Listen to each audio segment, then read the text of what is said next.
Amin, taştıbayım lan.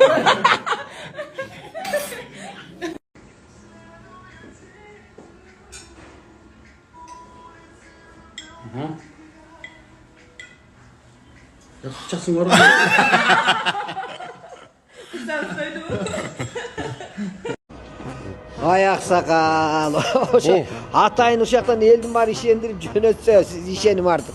Жақшылап эле сүйлөбөйсүз бана. Ой, конокторду эле айтайын дегем. Шашып кетпедим бе? Негизи меймандарды эле айтсам болмок экен, коногу жок эле. Туугандар деп деле койсоңуз муну. Туугандар деп койсом деле болмок экен. Эми каяка? Эми каяка эле? Парламентке бир кирип чыгайын деп кетип бараткам даярданып. Эшке чыгарып койдубуз сизди. Ооба, эшке чыгарып койдум.